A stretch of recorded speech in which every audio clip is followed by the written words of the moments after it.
You're listening to the OCD Stories podcast, hosted by me, Stuart Ralph. The OCD Stories is a podcast dedicated to raising awareness and understanding around obsessive-compulsive symptoms. I do this through interviewing inspired therapists, psychologists, and people who have experienced OCD. Welcome to the OCD Stories. Welcome to episode 299 of the podcast, and in this one I got back on therapist Justin Hughes.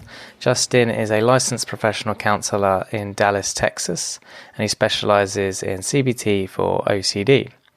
And in this, we got him back on to specifically talk about walking faithfully as a Christian while doing OCD treatment and some of the roadblocks and barriers that some Christians face.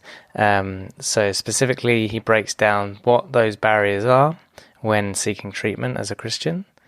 He shares some relevant scripture, why OCD is not a spiritual problem, seeing a therapist regardless of their own faith, the concept of common grace, uncertainty amongst Christians, doing exposure and response prevention therapy without crossing the person's religious and personal values, dealing with the guilt and shame of having had certain intrusive thoughts, speaking with family members who are hesitant, and much more. So I think whether you're a Christian or not, I think a lot of this will apply to other faiths too, and generally I think there's a lot of good OCD conversation in here, even if you aren't religious in any way. But yeah, it was in parts very philosophical, more of an open discussion. But I enjoyed the conversation, and I hope you guys do too.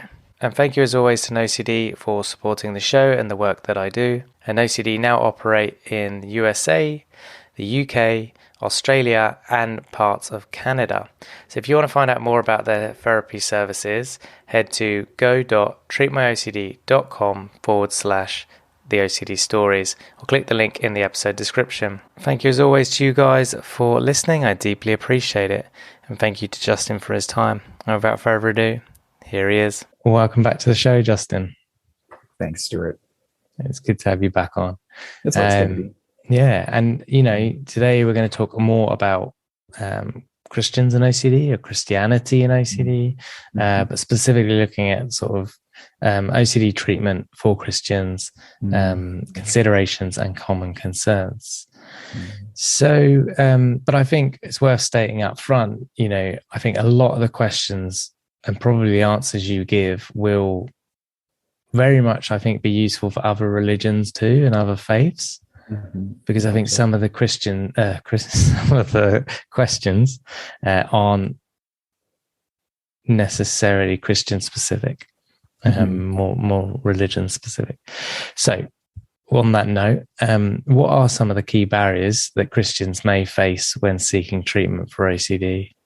Yeah, if we talked about this the last time I was on, I think I would have bounced around to any number of things, and I can here today. I've got several thoughts that I'd love to touch base on if we have time, but let me talk about a conversation that I had that encapsulated, I think, the main issue that comes up for Christians when considering OCD treatment.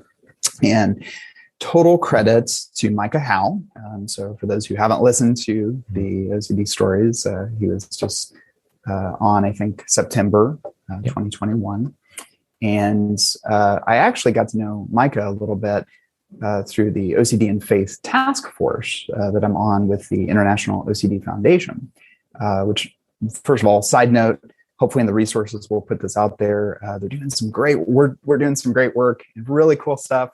Had our first conference this year, but really just building that page and trying to have content for everyone.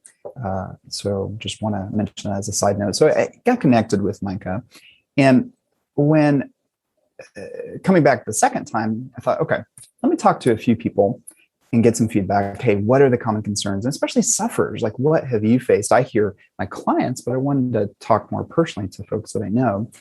And Micah was so sweet to schedule a phone call, and he gave me permission to mention this, and I hope that I'm doing him credit.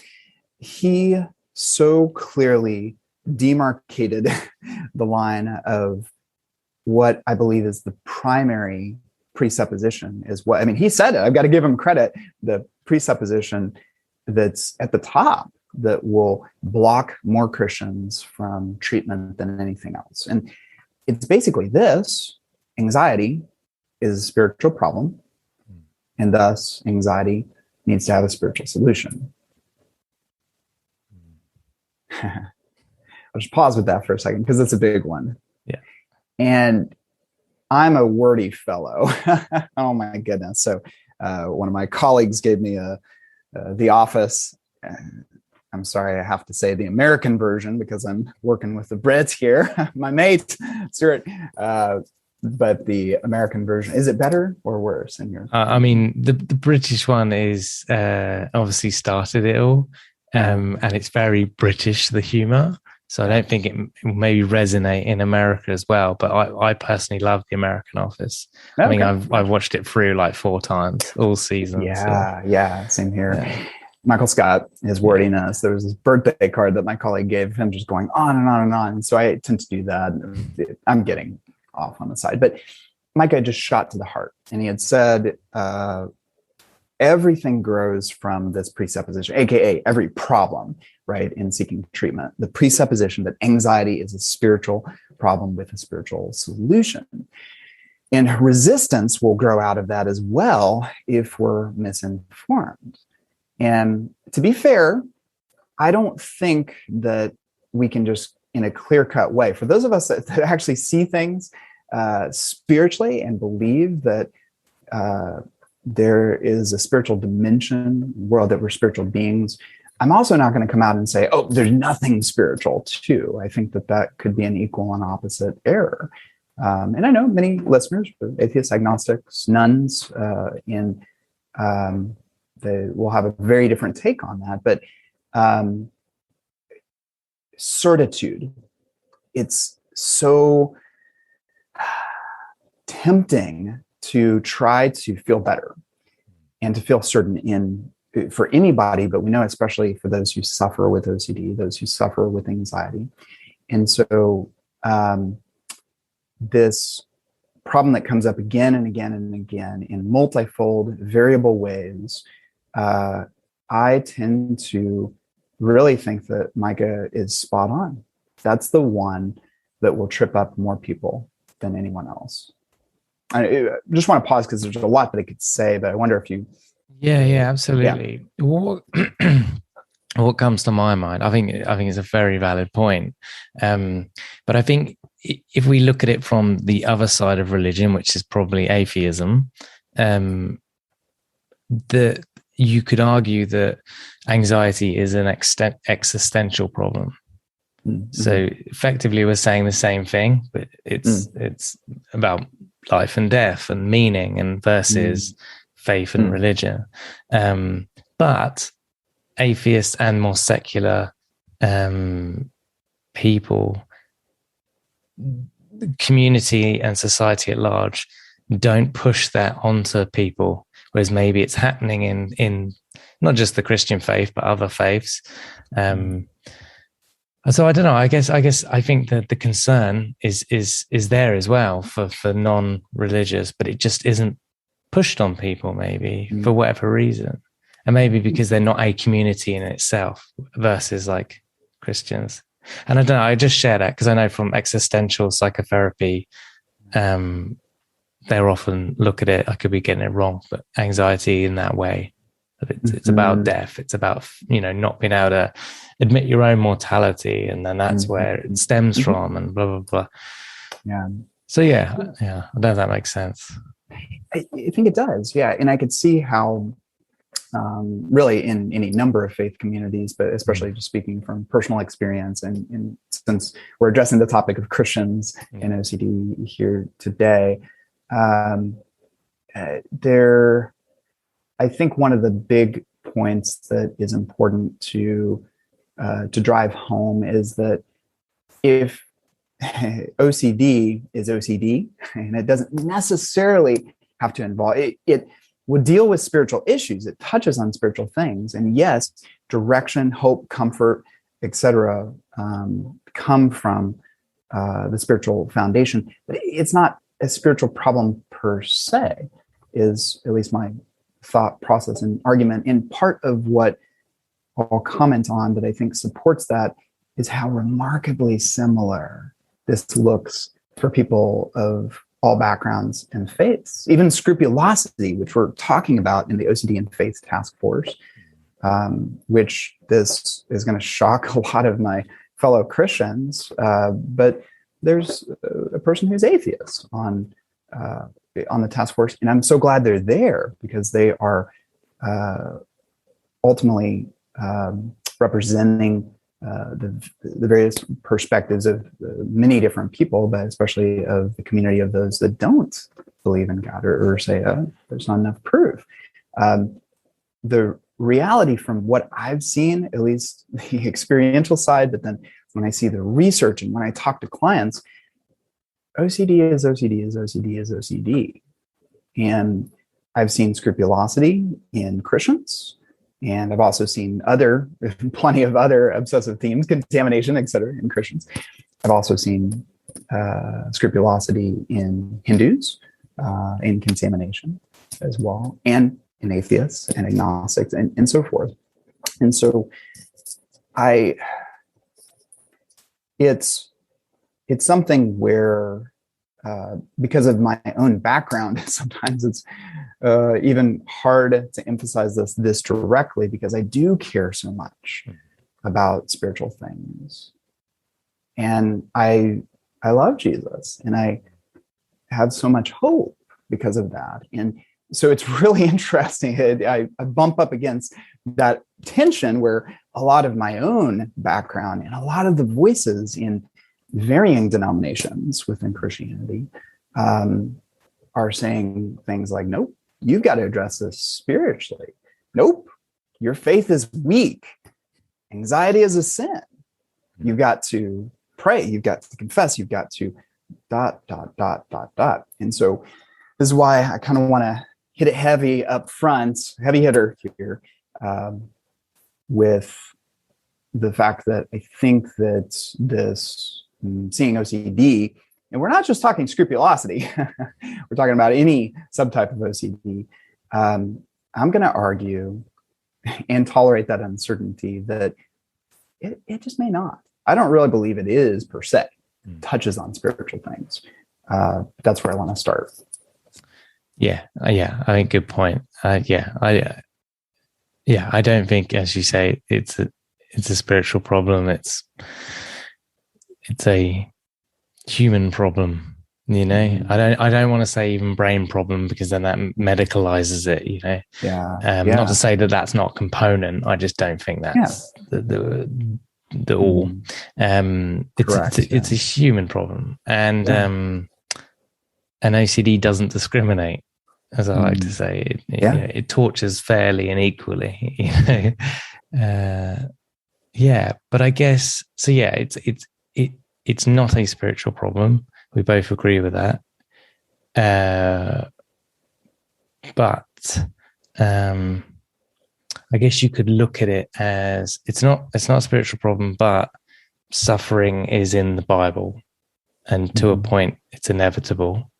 If I can say that, and Buddhism says the same thing, and so you could see the challenge of OCD as a spiritual opportunity, maybe not problem, of like an opportunity to get closer to God, or it's kind of like it's your cross to bear, so to speak. Well, yeah, and so that's actually, as I thought about today, I was thinking about the opportunities that those who are Christian have in coming to treatment. And one of the things that is preloaded for those at least that have been around for a bit, it's like if somebody's studied the Bible and actually sat under some teaching and so forth, a proper, we would call it a theology of suffering, is one of the great strengths, because it's hogwash to think that we're just going to feel good all the time, or that we should feel good, or if we're in God's will, that we're going to feel good and be okay. The reality is, there's this tension between, if we jump to Proverbs and many different examples, or even Psalms where blessed is the man. It starts out Psalm 1:1. Blessed is the man, ... And it goes into many different things. And Proverbs talks extensively about happy is the one who does X. Sermon on the Mount, blessed are those who. And so if we're selective, if we take the sound bites, like our culture is apt to do with any number of things in the news cycle, we can get distracted and forget that, oh, Jesus actually said, in this world you will have trouble. Wait, what? That doesn't pair with the theology that I like. Hold on, I want a Jesus that is only pure comfort and happiness and is percolating my dopamine receptors. I don't want a God who activates pain receptors, right? And the striking consensus is that suffering, there's much of it we don't understand. Many times God does not give an answer at all, sometimes to a very direct question. But then also moments where it's very clear that God is doing something through it. Sorry, go on. Well, one of my favorite verses in Scripture is 2 Corinthians 1, and the first few verses 3 or 4. And it is this, it's called a doxology, where it's praising God. So blessed be, and ... It's kind of an extensive phrase, but it jumps into blessed be the God of all comfort, who comforts us in all our affliction, so that we may be able to comfort those in any affliction. And it's not like, oh yeah, you'll get to the spot where you don't have any affliction, but it's that weird mystery. I'm going to talk about that later too. Mystery, uncertainty, right? That I can't answer it exactly. I don't know exactly how and why. I see it in my own life. I see it in the life of those that I work with, but how that suffering, going through it, can actually lead to growth and betterment. Yeah, absolutely. So, yeah, suffering isn't a death sentence. It's a, I don't know, like you say, it's an opportunity for growth. It's painful. It's not going to be pleasant, but on the other side is something better. Yeah. And something you said about often God doesn't give an answer. And what came to me was well, he's leaving you in uncertainty. And that is ultimately the antidote to OCD. Yeah. If you stay in that place and not seek the answer, you'll kind of get it. But that's not what we're trying. Yeah.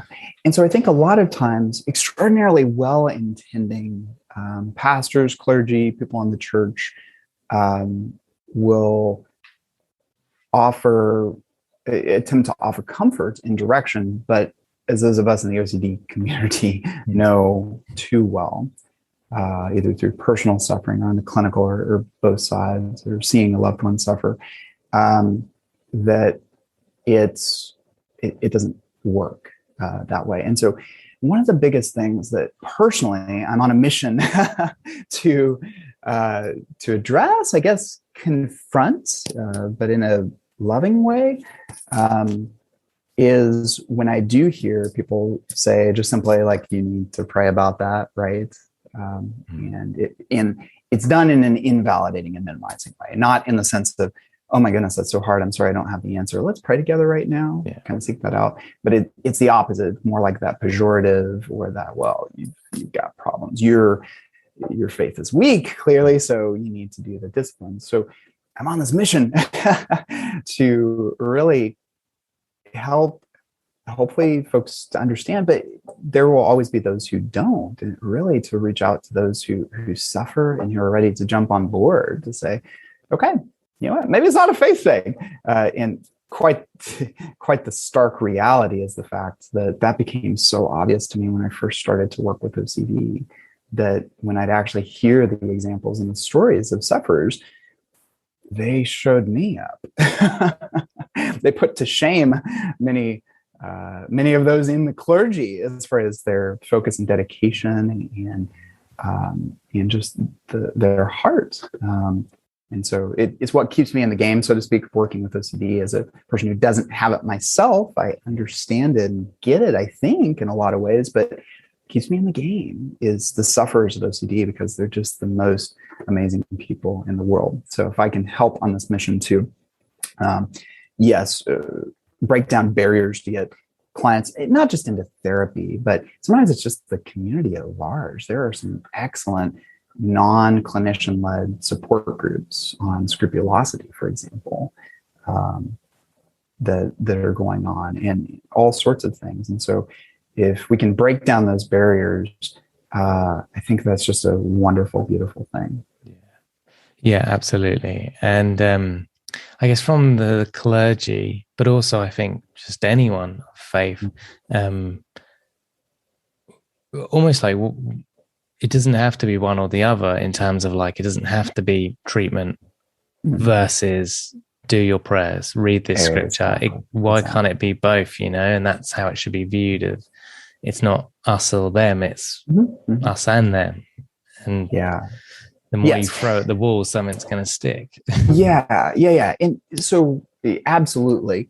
And I think where a lot of folks struggle with this, and especially in the evangelical Christian and Catholic community as well, working with clients,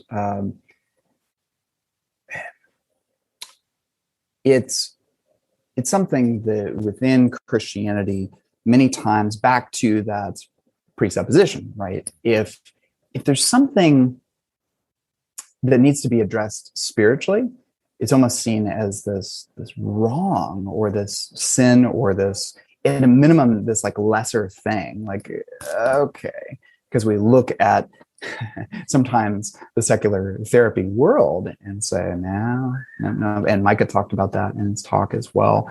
And so I think for a lot of people, they just need to hear a story from a Christian or a clinician who walks with Christians as well, who is Christian, to be like, okay, cool, nice. That's all I need to know.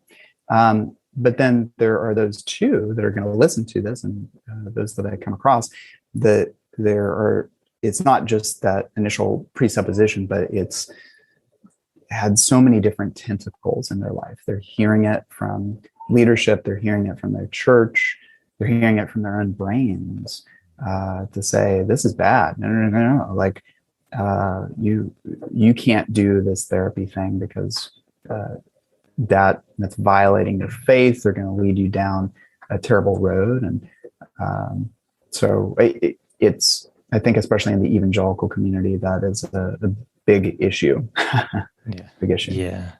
Yeah, good point. And I think I said this on Micah's episode to him, that it's like, I don't know, maybe I'm simplifying it too much, but the way I look at God in the Christian sense, but in my own view of whatever God is, if God, he, she, whoever created everything and everyone, then he created every single therapist, or every single human that would become a therapist, a psychologist, or so whether they believe in Jesus or not, they're doing God's work. They're just not calling it that. And I think as a Christian, that's how I would look at it. I think for me, I'm speaking me personally, if I would, that's how I believe I would look at it anyway. Maybe I wouldn't. Yeah. And they're not out to get me, I guess, is what I'm saying. Yeah. They ultimately, they care and they want to help, and that's God's work. Yeah. And for a lot of folks that will connect for sure. So I think for those that it doesn't, a lot of times it's going to come back to if I believe in things like the inspiration of scriptures, and where it says that all scripture is God breathed and useful for correction, teaching, and it's useful for everything that we need for life and godliness. By the way, there's kind of one of those everything words that OCD wants to latch onto, right? In all circumstances, pray. OCD will latch on to that as well. Like, what? I need to be praying 24/7. So it's no surprise, of course, that if you're a Christian and you suffer with OCD, it's probably going to latch onto something like that. But the Christians who really struggle with that is like, yeah, but if this is somehow supposed to be fixed through Christ, I can't do it any other way. And so they really don't see it as, you know what, Stuart is a sweet dude. He is, and you're awesome. Like, I would totally seek you out myself. But they're not going to see it as, okay, this guy's going to help me with the OCD. But I think, I really want to challenge these people in a caring way. And thus I'll be challenging you instead, because I can't speak to them. But as you've just said, kind of, this will be fixed through Jesus. So what came to my mind, and again, I'm simplifying things, but that's just the way my brain works, is it analogy, a metaphor? I don't know. Anyway, or a fable. You must have heard it of, like, was it this woman was, I can't remember, she was drowning. She's in the sea and she called to God, please save me. God sent a boat. When she said no to the boat, God's coming for me. And she prayed again, God, come help me. There was a helicopter and said, no, go away, helicopter. I need, and some other vessel came and then she drowned. And then when she met God, she said, why didn't you save me? And he said, well, I sent you a boat, a helicopter, and this other vessel.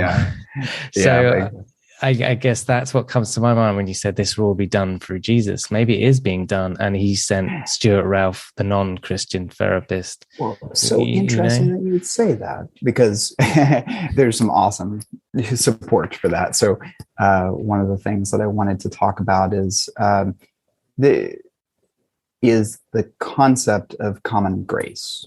So are you familiar with common grace? No. What that is? Okay, yeah, gotcha. So, and I mean, I'm speaking to a broad audience. So common grace from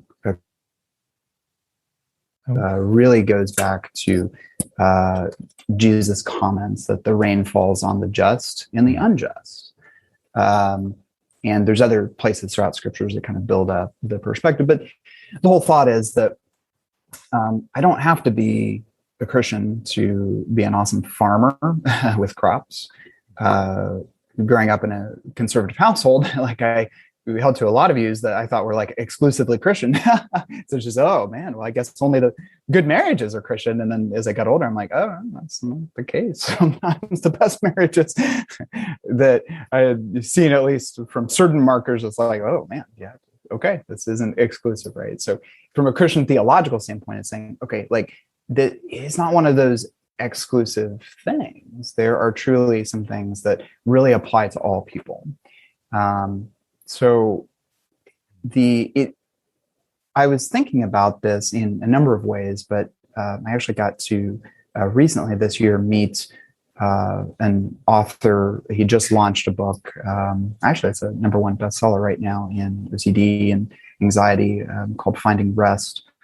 John Seidel is his name.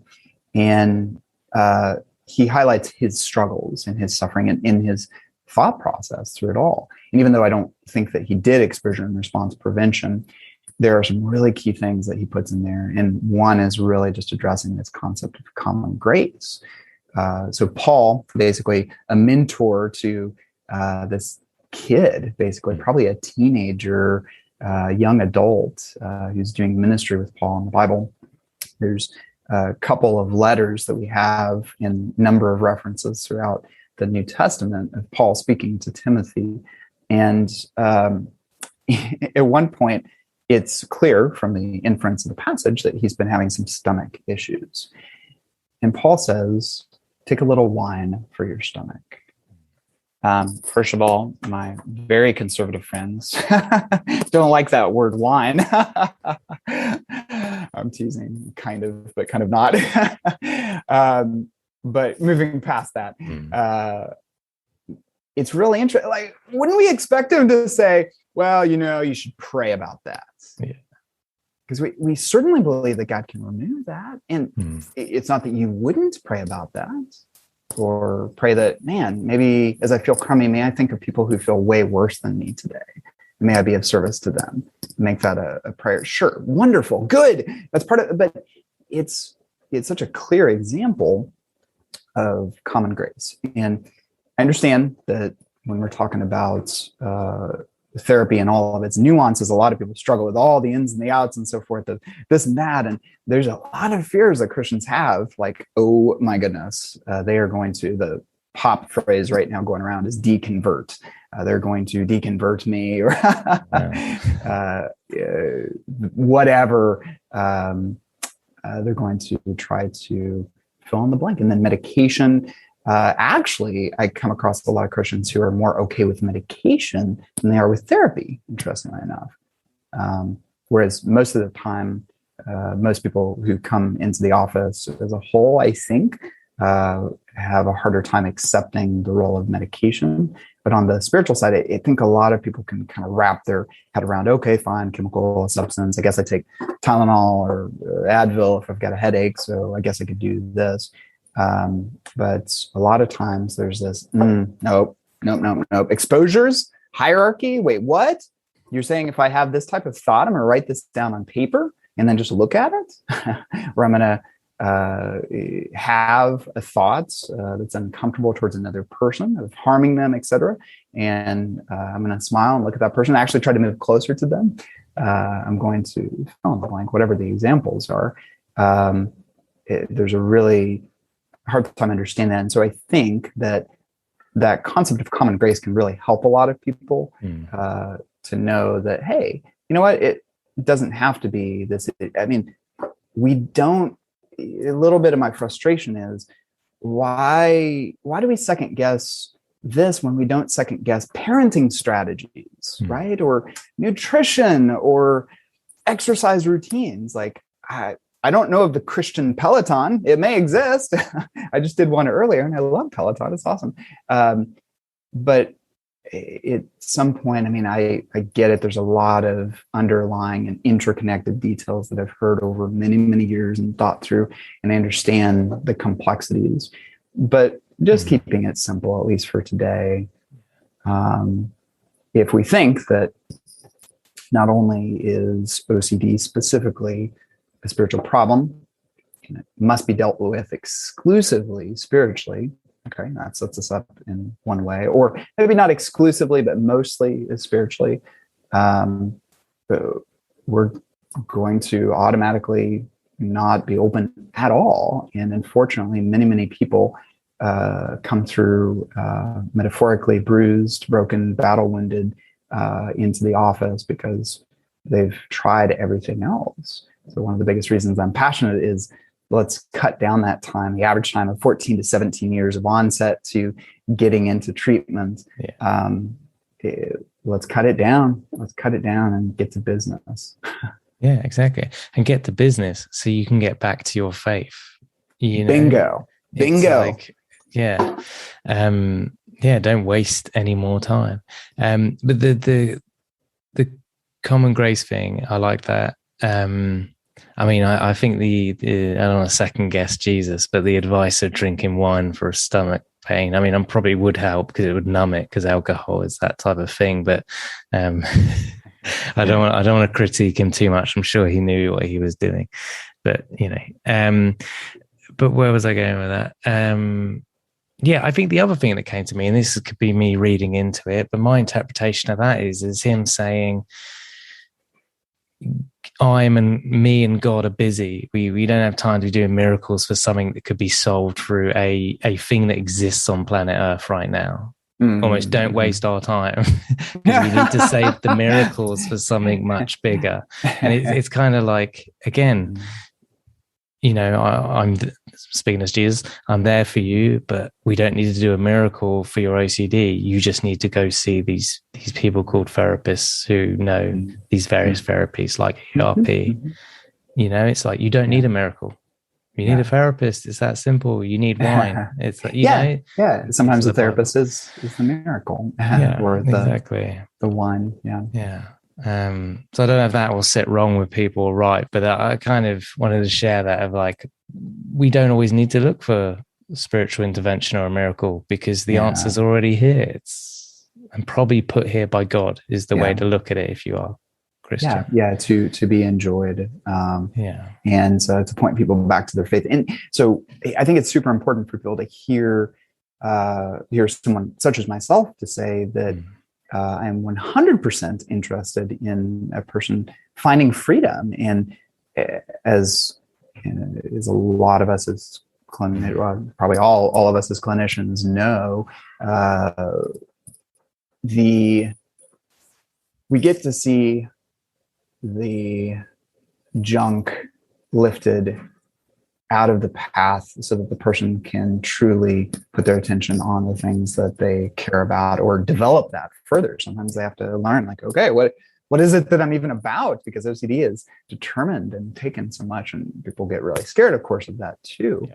But I've worked with pastors, ministers, leaders in the church, and it's just so incredible to see how once we simplify it and bring it down to, okay, you know what, there's some simple processes here. It doesn't always end in the straightest line for some. I understand that there's ups and downs. We're not selling snake oil here, but most of the time, for most people, the research tells us, most of the time for most people who do something like ERP, and even to a slightly lesser extent with medication, that it helps and it begins to change the control that the OCD has over a person's life. And so now when I think of those clients that are working in ministry, pastoring, etc., it's just so beautiful. And I get to see that so clearly. I kind of get to see that every day, not those examples, but different elements of that every single day. So I want people to know that not only is that possible, and that's not just accidental, that's the core. We get rid of the way that OCD is bossing people around and impairing them, and they start to experience freedom so that they can live their lives in the way that any other non-OCD sufferer would. Yeah. And sometimes better. Yeah, absolutely. Absolutely. I agree. And I think it's worth acknowledging, there is the risk that you may meet a therapist, a secular therapist, or a non-Christian therapist that is unethical and may try to de-convert or whatever the term is, Yes. But the chances of finding that person, you would be very, very unlucky. And I want to add a few more verys into that before the word unlucky. So I guess I want to acknowledge that to keep people in the uncertainty, because we're dealing with OCD here. But I see what you did there. But it just acknowledged it's ridiculously unlikely. Yeah, I think so too. Yeah, even if in their private life they thought Christianity was a load of rubbish, if they're professional and ethical, they would never ever say anything that would make you think that they think that. Yeah. Yeah. Because you're bound to meet many atheists and other religious therapists and that, but they would never ever, they treat you as a human, and that's what they care about if they're good therapists. Yeah. It's just like, I think it's not unlike going to a medical doctor as well, that there are certain guidelines and requirements and ethics that go into that. And so by and large, let's stop making the rare exclusion the rule for that. And Ted Witzig, who writes and speaks and teaches, he's done a bunch of presentations for the International OCD Foundation. And he's actually, he's bivocational as a psychologist and a pastor, which is so cool. He's out of Illinois. And he says, because the symptoms, so back to the original presupposition, because the symptoms of scrupulosity involve spiritual concerns, it is often mistaken for a spiritual problem. And he talks, actually, in one of his articles that's really helpful, and I'll send this to a number of folks, that, yeah, sure, just like anyone else, when a Christian is looking for a therapist, one, they might be preloaded with some of those presuppositions that are, I believe, inaccurate. But second of all, they want to get all the things, right? So who of us doesn't want to find a clinician who works for free or at least takes our insurance, who's local to us, who's specialized? And not only are they Christian, but they've gone to the seminary that we like. I have only come across one other person in all of the US so far. I'm limited as a person, but as you may know, like, I'm really in this realm. I've only met one other person who's pretty stinking similar to me, meaning that he got his graduate degree in counseling at a seminary in the US and specializes in OCD. So at some point, there's a lot of the perfectionism that starts to come up. And many times, the best you can do is find an exposure therapist who is a person that, one, maybe they don't share whether they're a Christian or not, which to many Christians, that's almost like offensive. Like, how could you even do that? But obviously that's completely appropriate. People argue against my openness with this, but obviously this is not for everyone. Side note, but I want folks to know that sometimes seeing that therapist who does ERP is sometimes the best route that they can go. You can't have it all, right? As far as none of us can, we're all limited. But I just want to come out right and say that most of the time, let me make this real personal. If a family member, one of my kids, if my daughter or my son, I realized that they began to show symptoms of OCD and they were diagnosed as OCD. And I'm looking around and it's the choice of just talk therapy or with a Christian. Let me just point it out that way. Or a secular therapist who does ERP. I'm going to do ERP every single day of the week with the secular therapist over the Christian therapist that doesn't know ERP and OCD.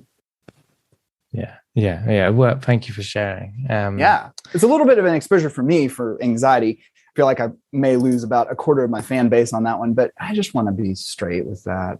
I just got to be straight. Yep. Yeah, I think, and I think just to poke the bear a bit more, because I enjoy it and I'm in that mood. I think, no, and because I care is why I want to poke the bear. But this idea that the verse, I don't know where in the Bible it is, but the line of, "Oh, ye of little faith," and ye of little faith, that you think some non-Christian therapist will deconvert you or shake your faith. Sort of how weak is your faith that you think that that's a possibility? And maybe that sounds a bit unfair, but that's kind of how I look at it. If I feel pretty comfortable in who I am and what I believe, I should be able to work with various people, both in my job and professionals, and not worry that they're going to change my mind, because it's that. That's what kind of came to my mind is I don't know. And to you, as you bring that up, do you think that pairs well with the paradigm of understanding OCD through the lens of uncertainty, in the sense that it kind of Yep. And I see it that way too. It's kind of interesting. I'm always writing. I love writing.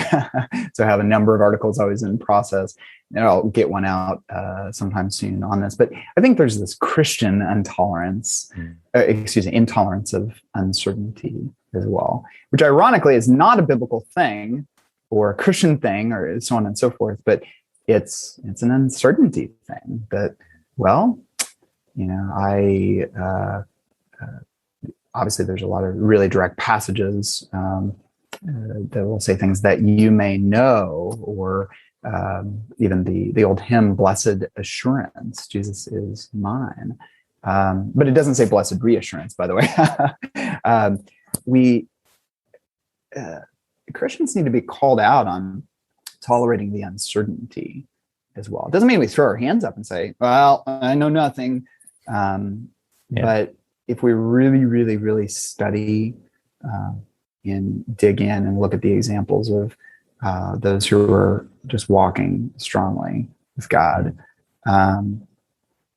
in fact, at least just on the personal experience side, that's one of the things that's so marked to me, is that I see this incredible tolerance of uncertainty with people that have this awesome faith, this ability to go through terrible, awful things, and to say, well, of course I have my questions, but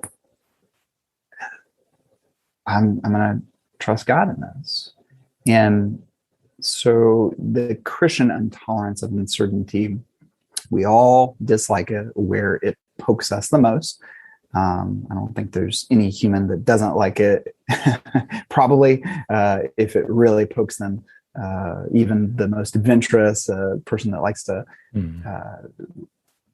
change scenery daily. The reality is it's wherever it pokes us.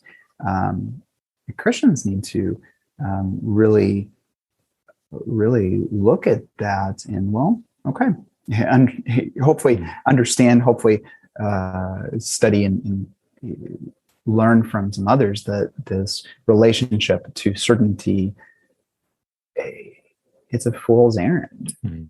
And so if we just apply that, one, it can be very subset, of course, to the clinical issues that come up in the treatment of OCD.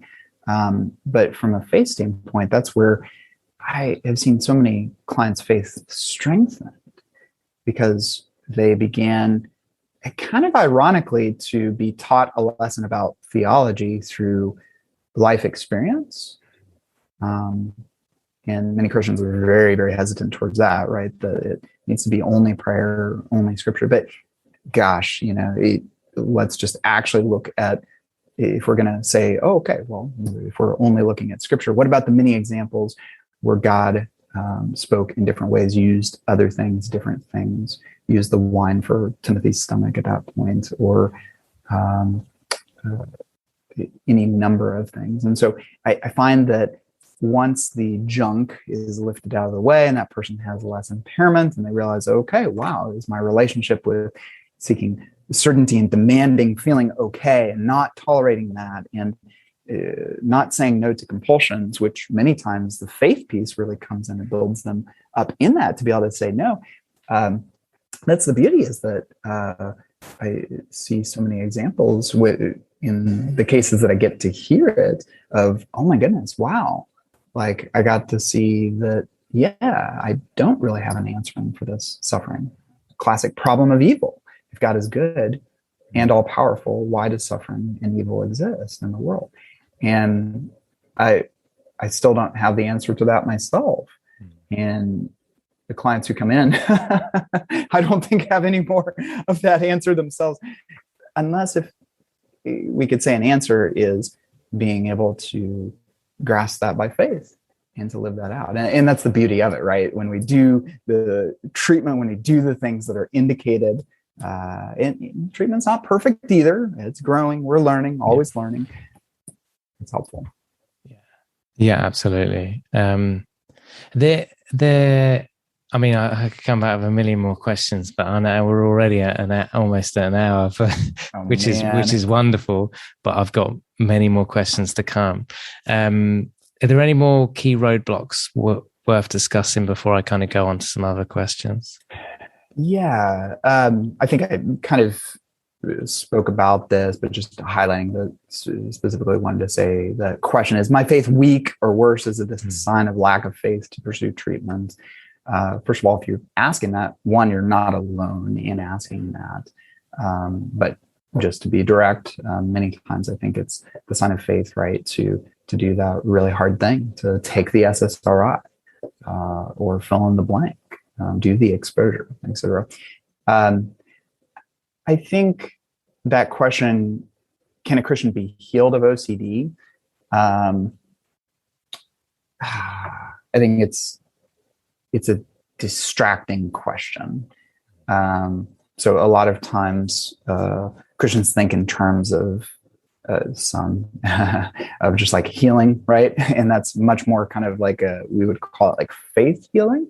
And sometimes in more charismatic churches, actually, John Suttle's book talks about that. He grew up in a tradition with faith healing and the concept that, okay, you know what, boom, the sickness, this ailment should be gone. So can a Christian be healed of OCD? Well, I certainly believe yes, but I see it the same as cancer, right? Like there are those weird cases, right? Where the cancer cells were present on the biopsy, but then they follow up later and it's gone. And it's wild. Like, is that a miracle? I don't know. Like maybe, like I do believe miracles happen, but it's the wrong question, right? If you want to talk about miracles, then study it, sit down and maybe do a Bible study, a book study, dig into it a little bit more. It's a different topic. Like it's a distracting question, and it keeps people, my opinion is at least running for the certitude, right? And as I had heard someone share in the task force this last week, pursuing people who have certitude oftentimes means that you're going towards extreme opinions. No surprise, right? Because the people who are presenting as totally confident, not wrong, not problematic, well, by nature, if we look at personality pathology, probably are a little bit more narcissistic, etc. And so just from that standpoint,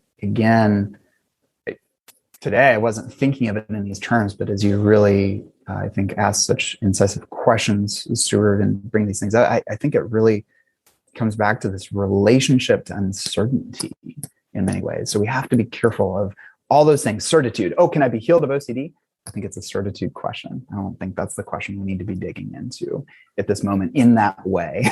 If the question is, okay, I'm suffering with OCD, what the heck do I do next? I'm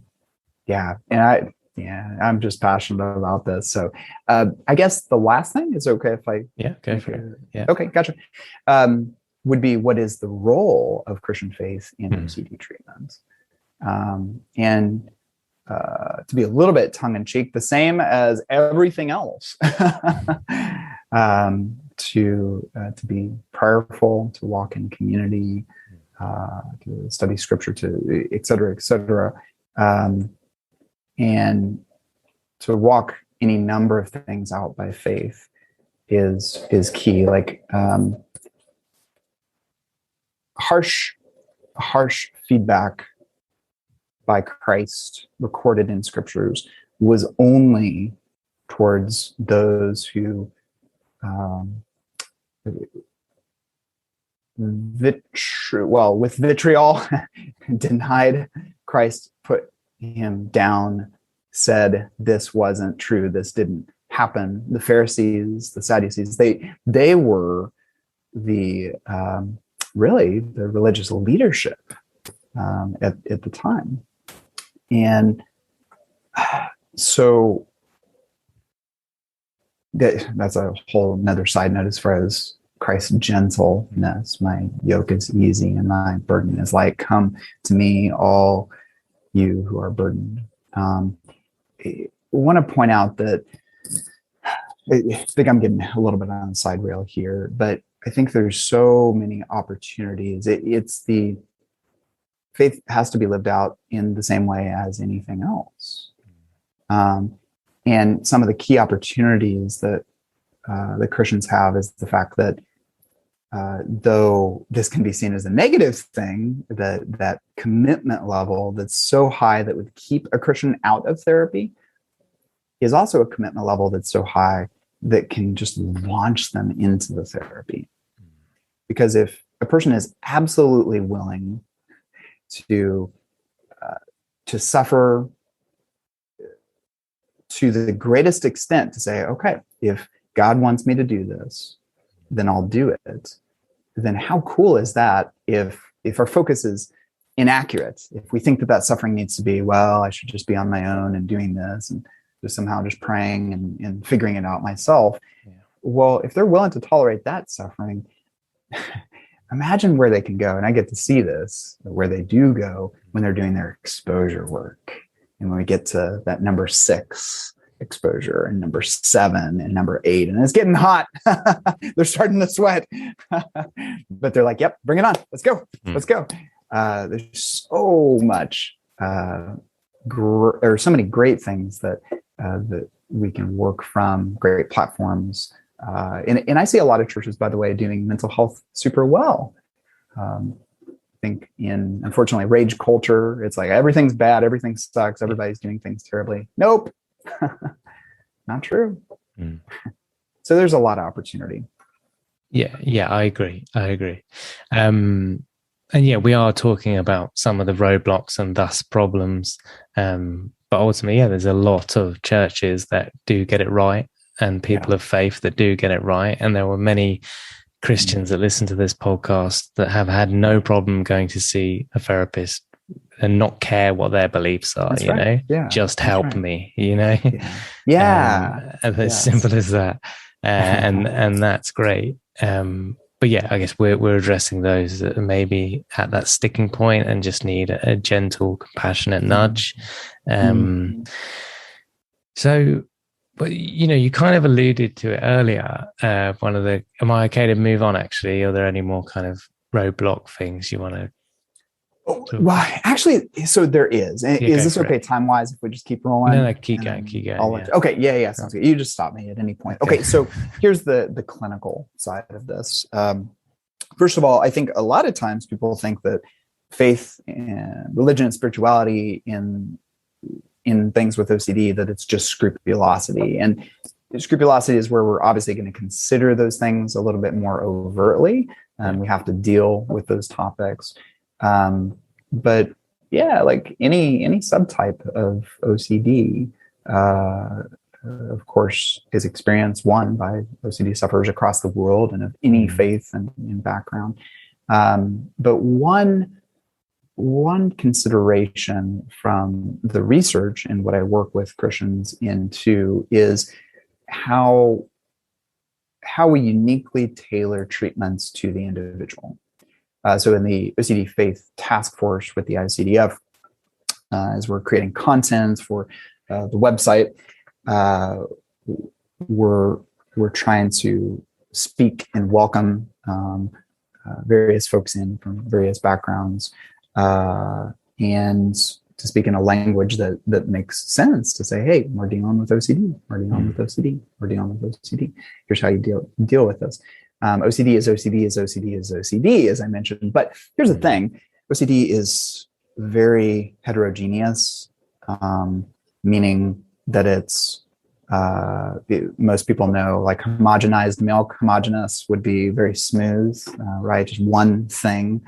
But it's actually kind of like chunky milk, which is a better analogy because OCD just really sucks. It's harder to swallow, yeah. Yeah, hard to swallow.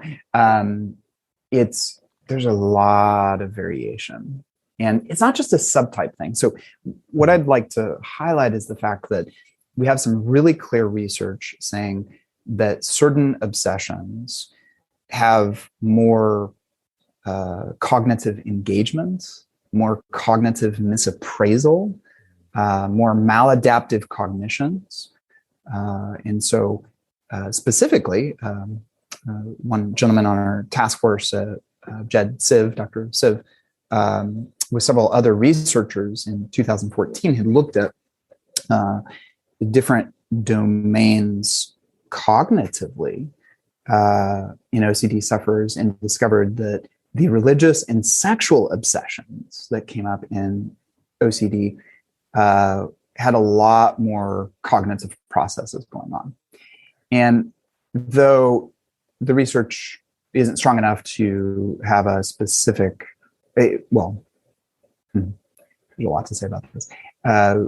We don't have necessarily like, can't even say.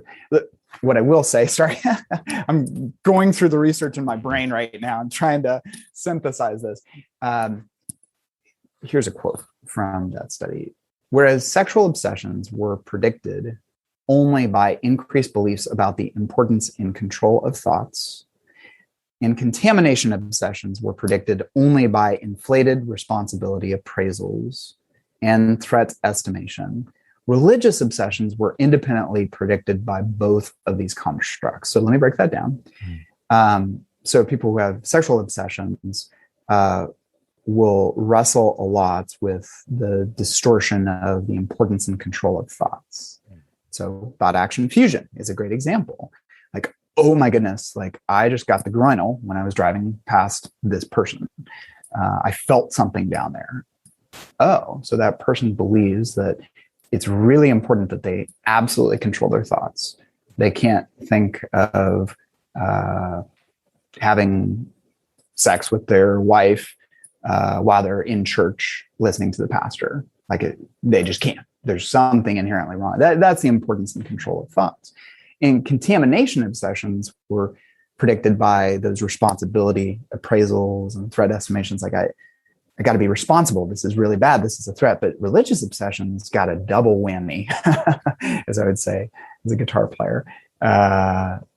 Religious obsessions had both of those, meaning that the person was getting hit from, or does get hit from both sides. And we oftentimes have to do just a little bit more cognitive work. I'm ERP through and through, but the cognitive work is that piece where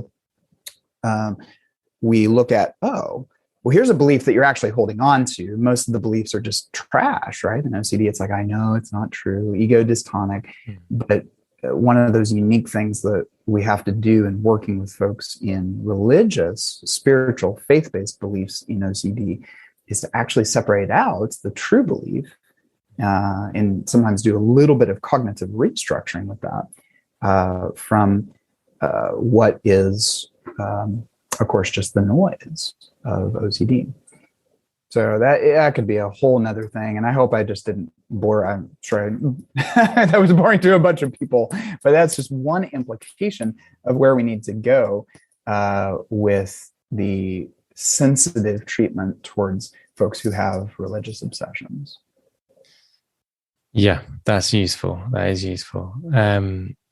So kind of following on from that, because where you were just talking about taboo and sexual and violent intrusive thoughts, I got a couple of questions around that from a faith perspective. So the first one was,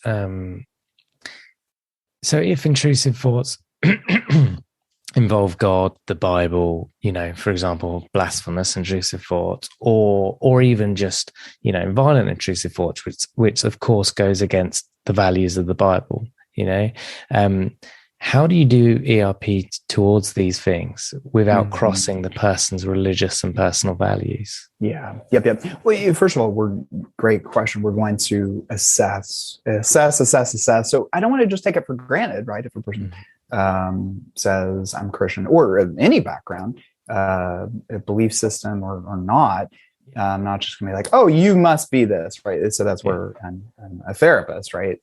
Sitting down. So we assess it. But yeah, a lot of Christians are afraid, oh my goodness, I've heard that story where somebody said, oh, hey, you're afraid of all of a sudden becoming demon possessed. Oh, fine, we're going to use a Ouija board in therapy. And here's the reality. There are those cases where a clinician has tried those things, tearing up Bibles, mentally yelling blasphemous thoughts during a worship service, putting pornography on the hierarchy. Maybe it's for various sexual obsessions or sexual orientation OCD or fill in the blank.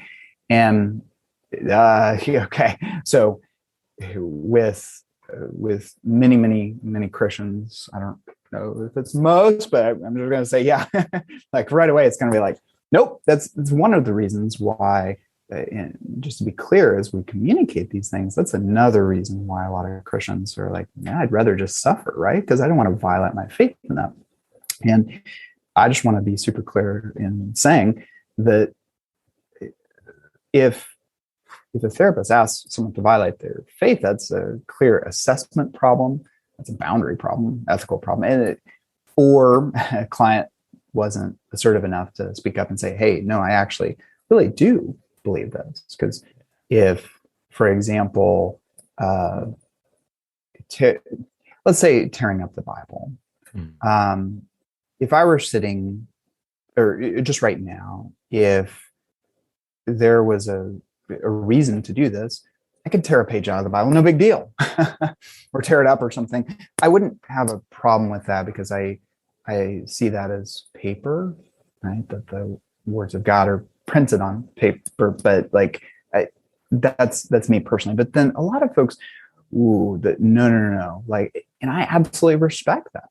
That if that's a consistent belief for them, and here's how we also assess it further. If we ask the client, like, okay, hey, so in your faith community or from a scripture standpoint, so what support do you have for this? If the person's like, that feels awful. It's like, okay, well, tell me more about that. We're going to assess that. Because if it's something where it's like, I've never heard of that, let me try to understand it. But we discover that it's something that is very likely the obsession, then we're going to talk about it and consider, can we put that on your hierarchy? But just to be clear, a person absolutely does not need to do anything that would violate their faith, be blasphemous, be inappropriate morally. They do not have to sin, etc. We're going down the wrong path with exposures. So not just from a spiritual standpoint, they may be like, yeah, of course that's the wrong path.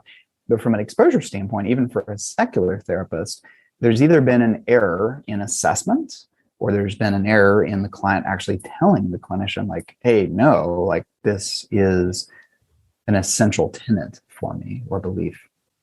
Yeah, absolutely. And I think the therapist should also, regardless of whether it's a religious client or a non-religious client, they should be checking in. Does this, for example, the relationship OCD comes to my mind. When I work with a client with relationship OCD, I sometimes check on exposures that I think, oh, is this infringing on your relationship values? Because I don't want to do that, and I don't want you to do that.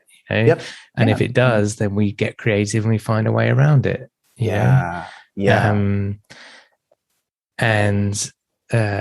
I mean, just sticking with the Bible ripping idea, personally, that actually feels uncomfortable for me to even think about. Interesting. Doing that, because although, like I say, I was christened, but I'm not a Christian. I still see the book. I would even now, if I were to rip it, I would feel guilty, and that says something. But you get creative, as in the exposure of like visually ripping it in your mind, or scripting, talking about having ripped it, so there's, again, I'm not encouraging everyone to go imaginary rip Bibles, but you can get creative, is what I'm saying. Exactly. And to be clear, exposure clinically is the systematic confrontation of fearful triggers while reducing and ideally eliminating those fearful responses, or pathological, because it's not always just fear. It's sometimes disgust, sometimes it's sadness, guilt, shame. And so it's never to be something where we're actually having a person go against their value. Hit and run OCD. We don't have people accidentally bump somebody and so and this expands to all faith traditions and belief systems. As clinicians, the sensitive, religiously and spiritually sensitive exposures are really, really key. So, and that's a big part of what I'm actually working on writing wise for the task force right now, is speaking to clinicians. Like, how do you do this? Ethically, I understand if you don't have a seminary degree, if you're not trained extensively in how do I ethically do these things, and respect a person of any belief system, but also ask them a little bit more. And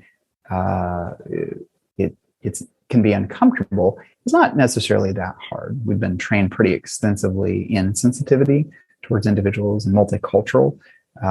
So there's really a few just key considerations.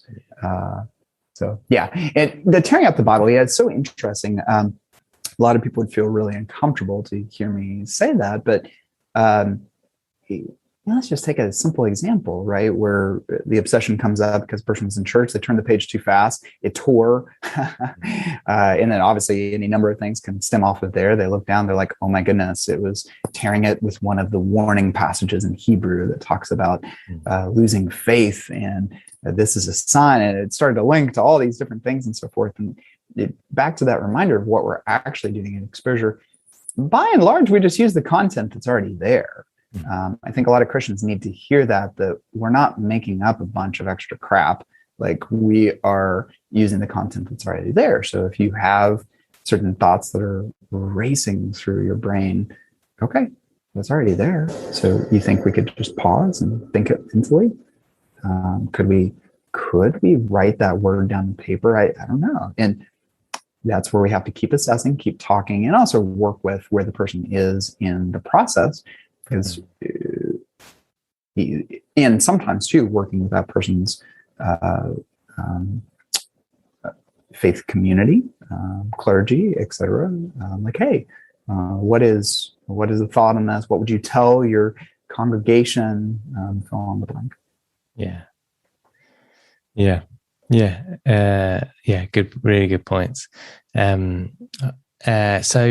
the next question I had was very similar to the last one, and I think this question is valid for anyone with OCD, or many people with OCD. I don't want to say everyone, but in the context of this episode.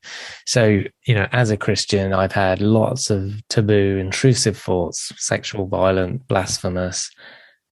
How do I process now and deal with the guilt and shame I feel around having had all these things?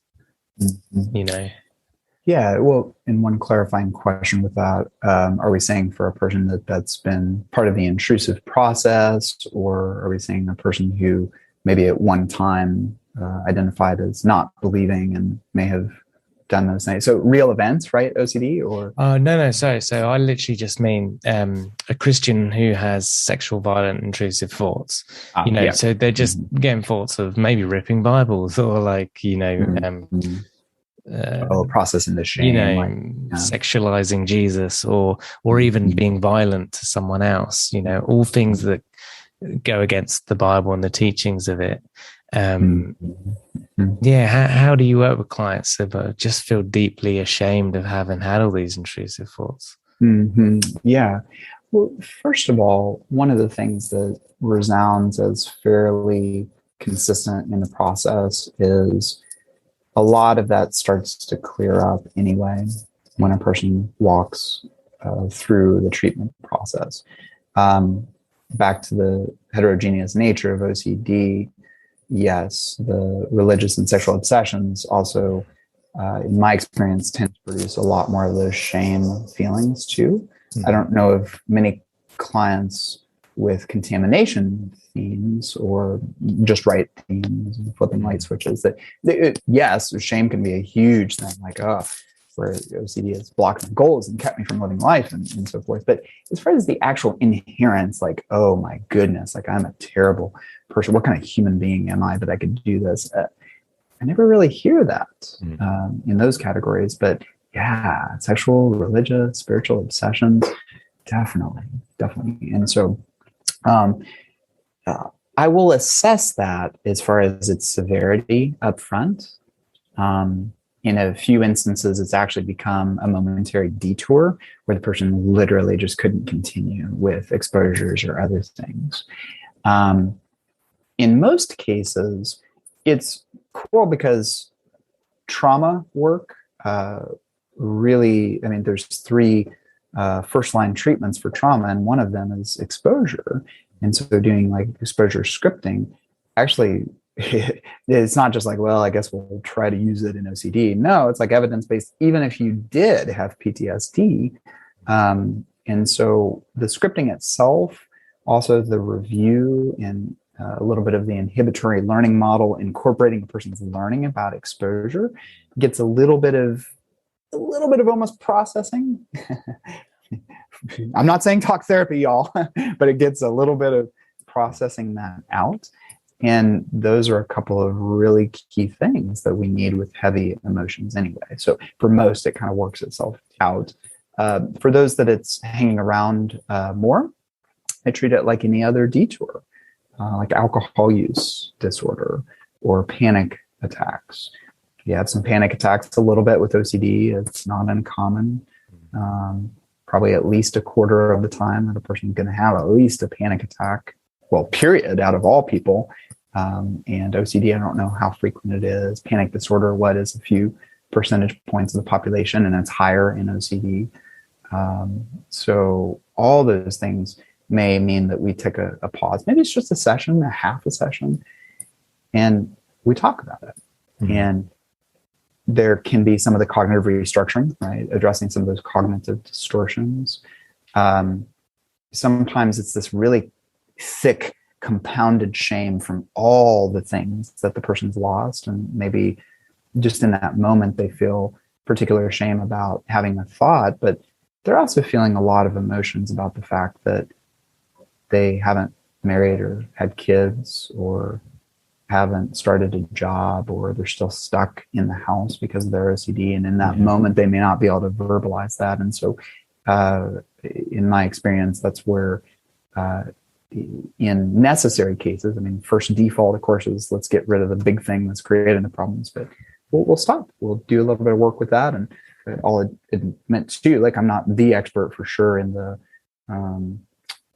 in that realm of shame, for example. And sometimes it's just pulling out a book by Brene Brown or something. But I guess you specifically as a Christian and can I say Christian therapist? Is that a label that fits? Or yeah, definitely. And I work with people of all backgrounds and respect, but yes, you can say.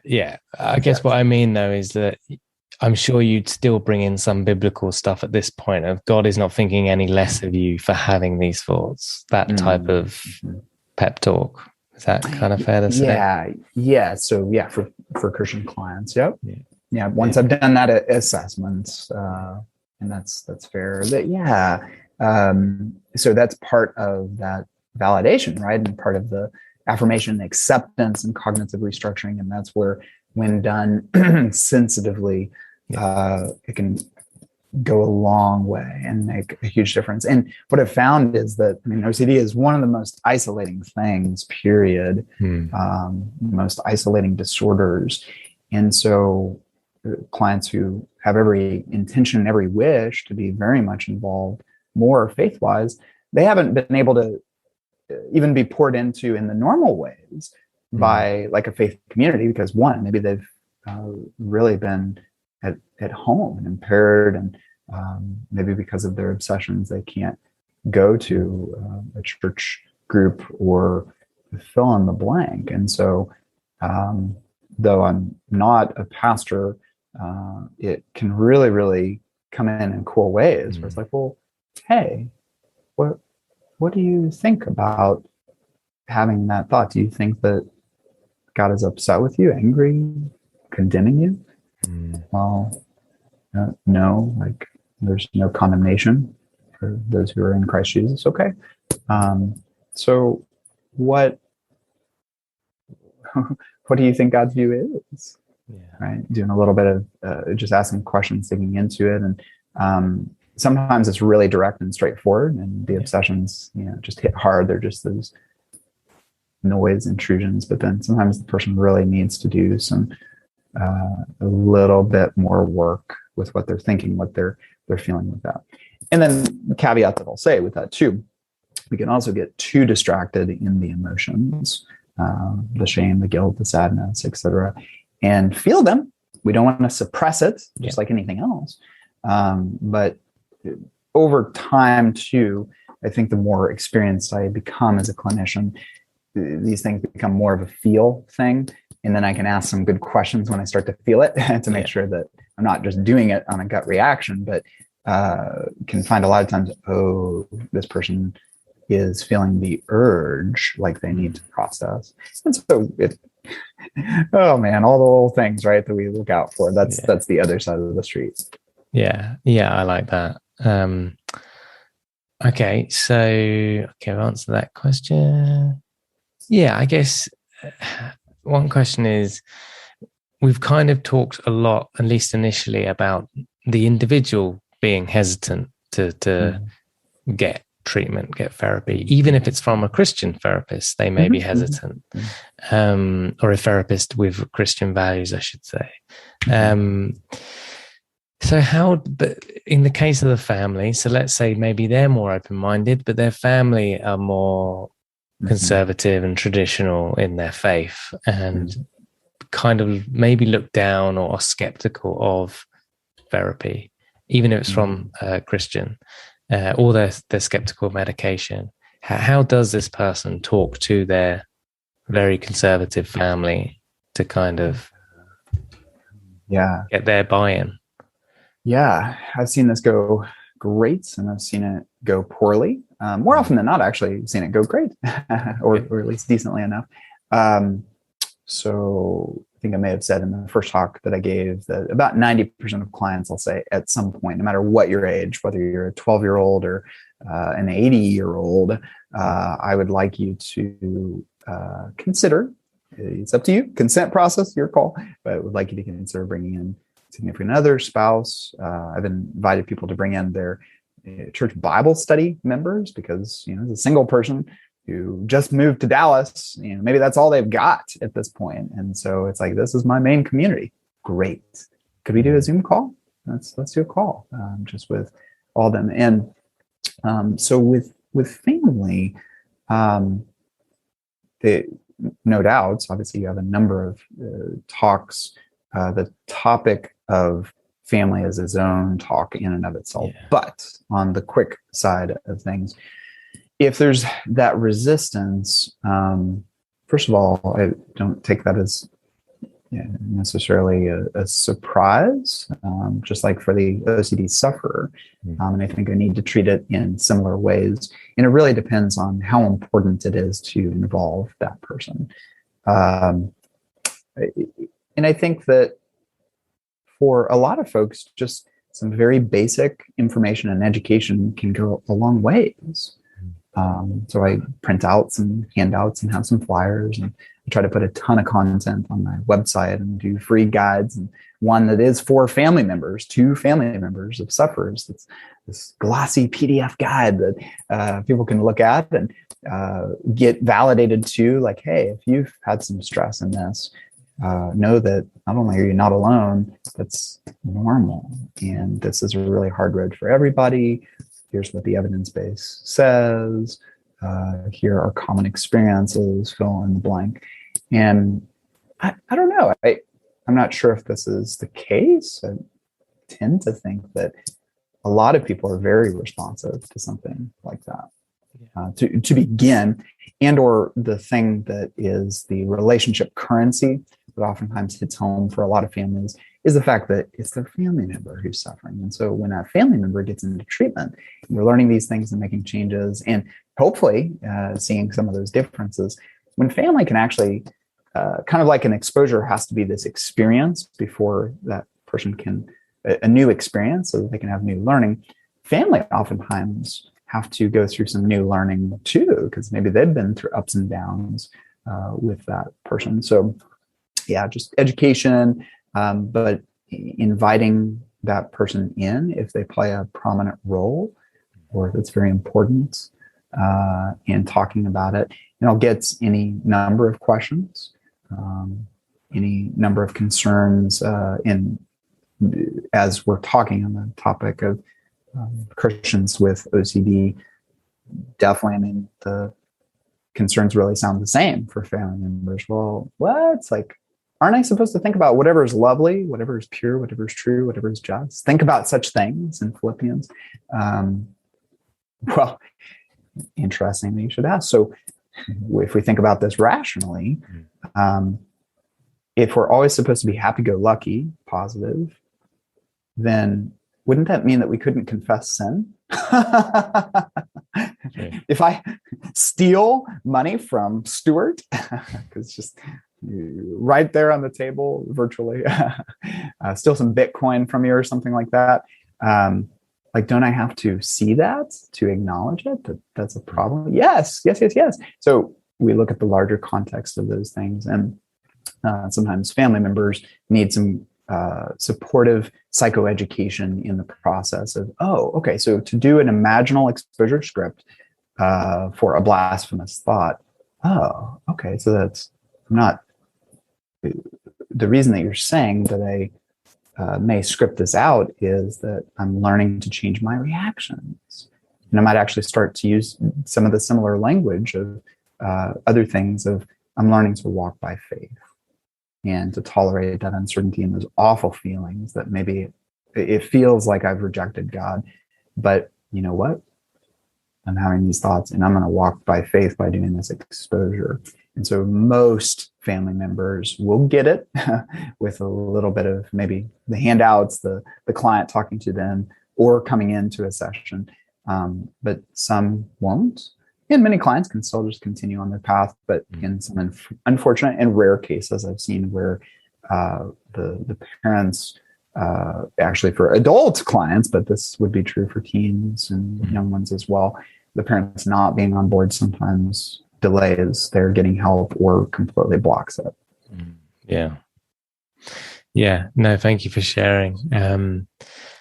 So my next question is very different, which is, you meet God in heaven, or before heaven, you randomly stumble upon him, her, whatever, at some random location, some bar in Dallas. For some reason, they're there having a glass of wine. Maybe they've got some cake. What do you want them to say to you? What would you like them to say to you? And this is so the person who's talking is the OCD sufferer? No, so sorry. So I worded that wrong. Sorry, I was trying to be gender neutral and avoid saying him for God. But let's say Jesus. You meet Jesus. What do you want Jesus to say to you? Oh man, well done, faithful servant. Yeah, nice. Yeah, I like it. Simple as that. Yeah, excellent. And then lastly, is there anything else you wish you could have said today? Well, I think I've said a lot. As I warned y'all, I'm wordy.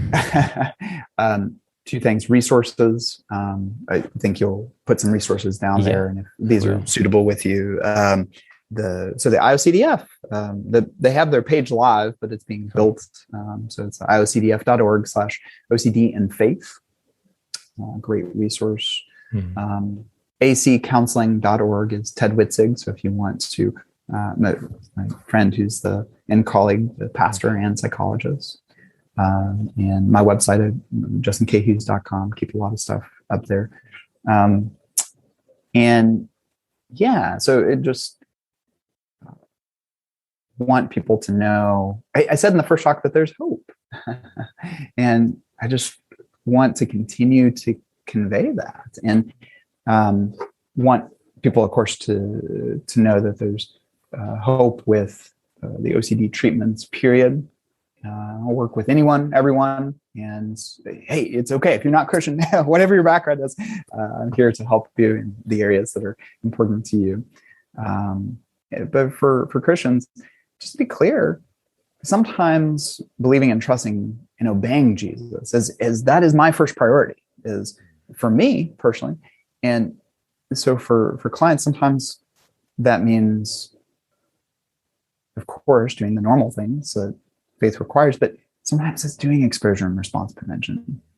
Sometimes it's taking the medication. Sometimes maybe it's going to a conference, right? Or checking out OCD Game Changers, or fill in the blank, or listening to OCD stories. What? One of my professors, the late Howard Hendricks, in seminary, famous Bible study methods theology professor, had said that sometimes the most spiritual thing you can do is to get some sleep. And so I want to encourage, exhort, challenge listeners that sometimes the step of faith is leaning into the exposure. Sometimes the step of faith is taking the SSRI. Sometimes the step of faith, of course, is prayer. Sometimes the step of faith is scripture reading. Sometimes it's helping our neighbor out of their terrible situation. And maybe today it's just listening to this. I don't know. And I hope it's useful. And I'm still learning. I'm still tolerating my own uncertainty about these things and leaning into my own imperfections. But will you join me for the journey? I'm in. I'm buckled in. I say that to the listener. And Stuart, you are just always just so much fun to be around. I'm just honored to be here. No, I appreciate it. And hopefully my interpretations of the Bible and Jesus haven't annoyed too many people, but they come from a good place and I enjoy talking about it. So always good to speak to you, Justin. Thank you for listening to this week's podcast. If you enjoy the OCD Stories podcast and would like to support us with a one-time tip/donation, please go to theocdstories.com/support. All tips, no matter how large or small, are greatly appreciated. Please subscribe and rate the show wherever you listen to the podcast. And thank you to NoCD for supporting our work. If you want to find out more about NoCD, head to go.treatmyocd.com/theOCD stories or click the link in the episode description. And quick disclaimer, guys, this podcast is not therapy. It is not a replacement for therapy. Please seek treatment from a trained professional. And until we speak, take care.